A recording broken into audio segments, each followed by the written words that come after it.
All right, Diva Mama, what's popping? All right, cool. So, I'm very cold. Hey guys, if you notice, I don't have the blue hoodie anymore. I don't know what happened. I lost it somewhere. I don't know what. So, y'all ain't gonna be seeing the blue hoodie no more. It's gone. I don't know where it is. It's gone. I did all my laundry yesterday. Ain't no more blue hoodie. It's gone. I don't know what it is. So, oh well. I'm deleting a lot of old Aramac Promenade, Y Jam and Caribbean restaurant I hired. Somebody just sent me a notification. I'm like, okay, great. Now, once I finish this job application, then I'm going all the way back to focus on my e-commerce. Um, I was doing my e-commerce. Excuse me. I uploaded one of the videos that I shot yesterday, and then I started editing the other video I shot yesterday. And while I was editing it, um, I wanted to put the new graphic for the podcast in it. You know what I mean? Because I just rebranded the podcast today because I had to, because people trying to play me and people are trying me out there and, basically threatening my podcast. And I'm like, dude, I'm almost at 80 episodes. No, the answer is no. You are not. No. Not only did, was the Virgo viewpoint my idea, and I Google searched it and did my little due diligence and made sure nobody had nothing called the Virgo viewpoint. um, I'm almost at episode 80. Y'all not finna do this to me. All of 2019, all my podcasts got snatched, because people was on BS. And it's like, no, I put the work in and I'm putting in more work and I'm gonna keep putting in work. No, the answer is no. So, okay, so allegedly somebody is like trying to play me, trying to claim that they came up with the Virgo viewpoint. Okay, now it's the black Virgo viewpoint. Now, there ain't nothing like that out there. Leave me alone. Leave me alone. Like, leave me alone. So I made a new graphic today, and it's uploading on everything. And I edited the first and the second video. I'm about to put the second video out. But while I was creating the graphic, I was like, well, let me just quickly upload it to all the other socials since I made a new graphic. And then when I got to LinkedIn, I was uploading it and then I got a notification for a specific agency. I was like, oh, I like them though. I wouldn't mind working for them. I don't give a fuck if it's an assistant or whatever. I'd work for them.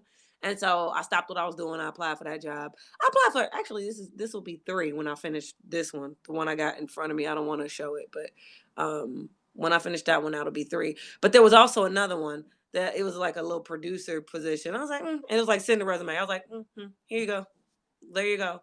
Um, I'm being picky about those though because I don't really care. I don't mind, but when it comes down to it, to be real, real, real, I actually would rather bartend or waitress than do some of these industry jobs. Like it's not that there anything wrong with them. Actually, a lot of them are a good opportunity to get face to face with the right people and rub some shoulders and elbows and all of that stuff. It's an excellent opportunity for all of that. It's super awesome, but but I like the social element of bartending, and I like being able to control my own money, and I like being able to get paid daily. I haven't worked and waited for money every 2 weeks. That whole lifestyle, I ain't lived that lifestyle in almost 14 years. I'm trying to think. I still have held down a couple jobs that paid every 2 weeks, but once I went back to waitressing, because I never ever waitressed before 2004. My senior year of college was the first year I ever started waitressing. Before then, I had jobs. I got my first job at the law firm. That was like an awesome little job. I was able to make a lot of little money, and I had a bomb ass savings account because of that. Then I worked at Best Buy because Best Buy had cool gadgets and shit. And Best Buy is Best Buy. You get paid every 2 weeks. And outside of working at Best Buy, I was a employee for the university. I was a staff employee. So I had a job on campus that paid every 2 weeks. And then I had a second job on campus as a resident advisor. So my room and board was free. Like all my meals was unlimited and free. And my housing and everything was free because I was a resident advisor. And I did that for 2 years. And yeah, senior year is the first year that I came out the gate with that summer of my junior year was when I got my very first apartment ever. and it was cute and quaint. And I was like, I love this. And then after that, that's when I started waitressing because I wanted to be able to keep living in my own shits. Like I loved it. I loved having my own, being on my own, being grown, doing all of that. Like I loved it. So yeah, 2004, that's when I was waitressing. Then once I became a manager, that's what stopped me from waitressing, and I was somebody's boss. And then I had a salary and all that fly shit, whatever, but it wasn't that fly because the money was shitty. And I was like, I made more money working at Olive Garden. What the fuck is this? Like, yeah, I got this title. Yeah, the see what it was when I was at Olive Garden specifically, you know how you when you waiting for tips, when you making money for tips, the tips aren't guaranteed. You gonna make tips, but people gonna under tip, over tip. It's always an up and down. Whatever, whatever. When I got into management, at least you knew the amount. It was the feeling of knowing a steady amount was coming every 2 weeks, that type of deal. But my thing was, that was cool at first. At first, that was a good little, I know I can plan, I can budget my budgets because I know what's coming in, I know what's going out. I had excellent credit around that time too. And it was like, because I know what's going in, I know what's coming out, I know it. You feel me? But after a while it was whack because it was like, it's only like 1800. That ain't a lot of money. Like that's like I would rather get unpredictable money, but it supersedes this than to have predictable money and it never grows. That shit's horrible. And that's when I started comedy. And in my early comedy days, I still held down jobs. I worked at Guess and I worked at Gap because I was like, I'm a girl and I need clothes, because I'm gonna be in front of people. I need clothes. And so I got like a hella like Guess and Gap swag. And those checks was every 2 weeks, but it's still, that money was shitty too. And comedy didn't pay me like I thought it was gonna pay me. I didn't know how comedy worked. Like, there's no school of, how to be a comic. There's no comedy school. Although people, put together um comedy courses or whatever, which is basically, to help you develop your voice and write. You feel me? They don't like ain't no comedy school. You feel me? That where they just, this is how you do it and whatever, whatever. You gotta figure out this whole thing and find your way through it. At least that's the way it was when I started. And referrals are everything. So Valentino was trying to join. I'm sorry, Valentino, because I ain't gonna be on here too much longer. Anywho, so all of that happened, and what ended up happening was once I started traveling with comedy, and I started getting the comedy gigs out of town, and I love traveling. I always did. I always loved going on adventures. That was always my deal, even when I was a teenager. Judah 25, stop acting like you oppressed, dude. Block. You don't have to be in here. Ain't nobody beg you to come in here. You came in here on your own accord. Stop acting oppressed. Oh my God, what is she talking about? Get the fuck out of here. Like you're crazy. Move. Like I'm on live, sharing with y'all updates of what's going on. I'm sharing out my work history simply because I'm just sharing like life experience and knowledge of what I learned through the different, ups and downs. But, to get to the point, since I guess that's what it is, or whatever you motherfuckers is oppressed and belabored about at this point. Um, Waiting tables and bartending, I mean, it's good money and it's fun. It's fun. Like to me, time goes by a little faster because you're actively doing something. You actually learn things that you could use later on in life. Like I still know that beer has malts, hops, wheat. It's fermented. I know all this little stuff because I've been around it. I know the difference between a blonde, a ale, a lambic. You know what I'm saying? Like a stout. You know what I'm saying? Like all of that. Like a white ale, a IPA, you know what I mean? And IPAs are very hoppy, and it stands for India Pale Ale because it's a pale ale, but it's a hoppy pale ale because the spices come from India, stuff like that. VSOP, very special old pale, that for your Hennessy's and shit. Like you learn like actual factuals, like shit that you could use later on in life, and well, I don't even want to. share that with y'all, but I got plans. I have some plans. But anyway, for other business ventures down the road, stuff. And then you meet people, you get to people watch, which is my fave because I come up with a lot of material that way. Because I'm a student of human nature and just, watching and observing and all that shit. And you make good money. And then it's flexible too. You can pick up shifts, you can put shifts down. You can be like, oh, something came up, I need to get out this shift. And somebody, because, well, depending on what time of year it is, because the money can be very good, there's always somebody that's trying to make some money, you know? Sometimes you run into, situations where you don't get rid of the shifts, but it is what it is. But yeah, man, I would prefer that over just having some desk job and it's uninteresting, but I have I might meet X, Y, and Z person. Like, I don't even operate in that realm. I always operate in the realm of I'm where I'm supposed to be at all times. And what's for me won't pass me by. And I'm attracting all the things that are meant for me and all of my good.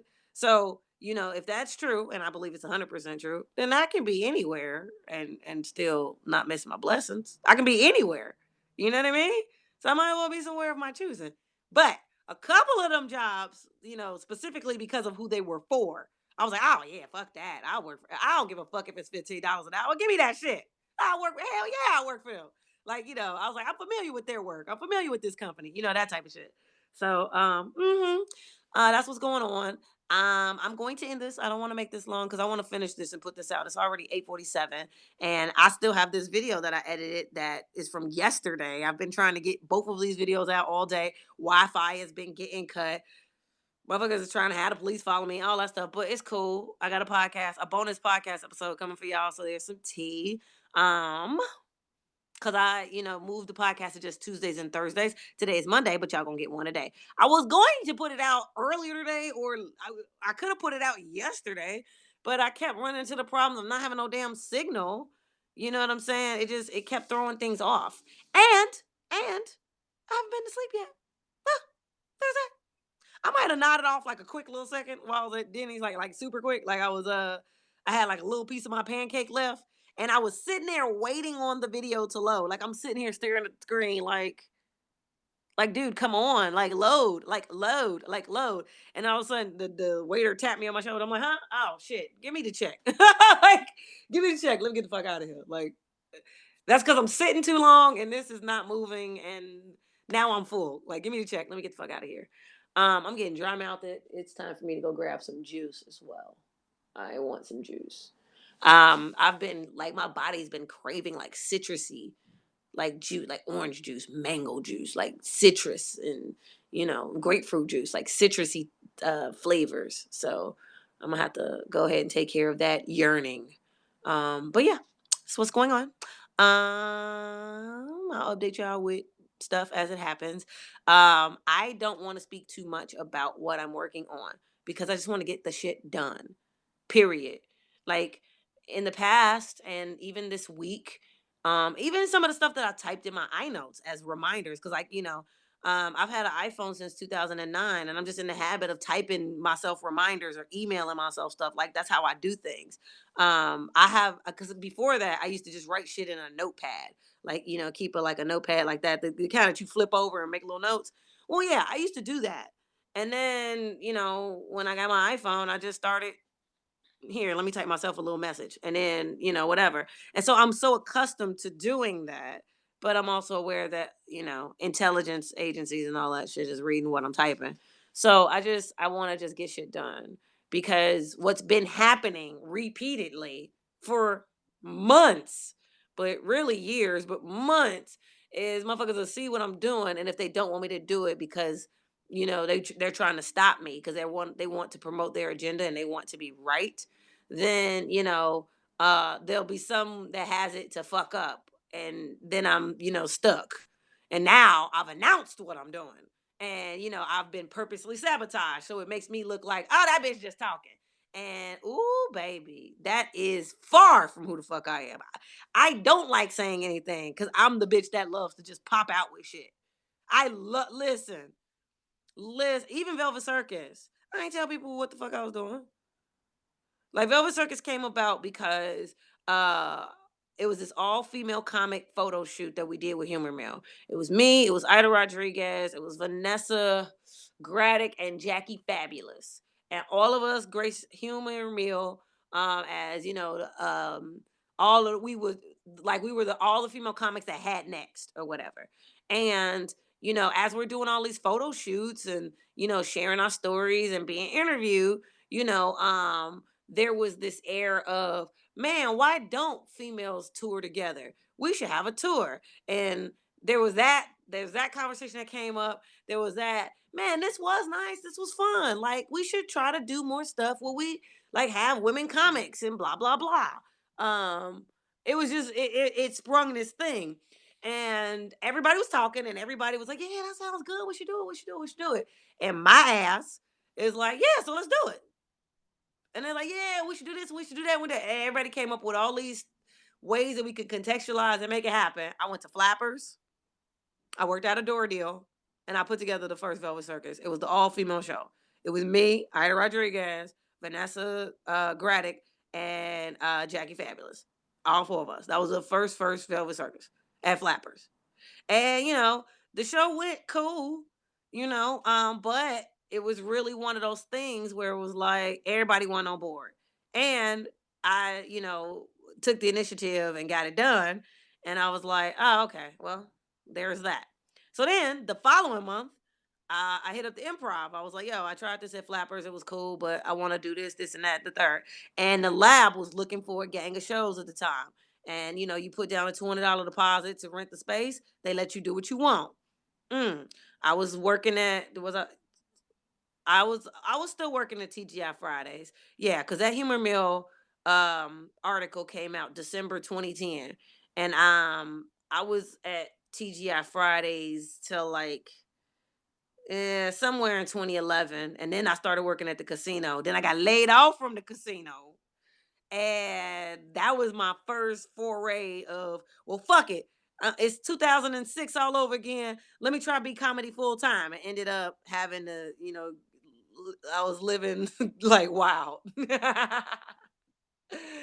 But that's because I got laid off at the casino. Because Crystal Casino in Compton wasn't making no motherfucking money. Everybody went to Hustler. Like, so yeah. But yeah, all those experiences. And Velvet Circus was born from that. And then that was the sketches and all that extra stuff. I was like, man, I want my shit like the Chappelle show. But I wrote the music and I wrote, that was the hook though. It was like, yeah, I'm a stand up.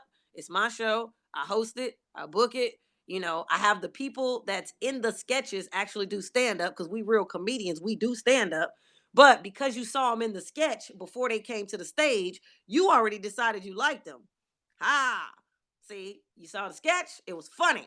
And then, hey, da da da da da da da, I'm gonna be funny, and I'm gonna bring up the next comic, and it's like, oh, that's the old boy from the sketch. If you didn't know who they were already, to the random audience member. Oh, that's the old boy from the sketch. Oh, that's the old girl from the sketch. And then they get up there and they're funny for like it sets them up for success. And then they funny when they get up there and do stand up. And then we cut to one of my silly songs that I wrote. Nigga, it was great. We had a fun ass time. And guess what? I'm gonna bring that shit back. But because I'm about growth. I gotta do stuff different. Like when I brought it to Chicago, when I started touring it a little bit, Chicago is where I added extra flavor on it. That's when I really started getting my SNL on. That's where the keyboard came from. I first purchased that keyboard when I came back to Chicago and I was touring the show. That's where I purchased that keyboard. And what I would do was I would do this song to wrap up the entire show that summarized everything that happened. And it was all freestyle. It was all like it was comedy and it was a song and it was musical, but it was the summary of everything that happened. And I was creating it on the spot, getting my whole SNL off. And that started in Chicago. And I took that shit and ran with it. Well, um, the last shows that I produced weren't as successful as the wave I had when I was doing Velvet Circus. But I got some brand new ideas, and one of my homies is down. And we about to figure this the fuck out, and it's about to be so much fun. And I can't wait to invite you guys around the fam. Now let me get back to the job application because it take money to make money. Okay, love y'all. Peace.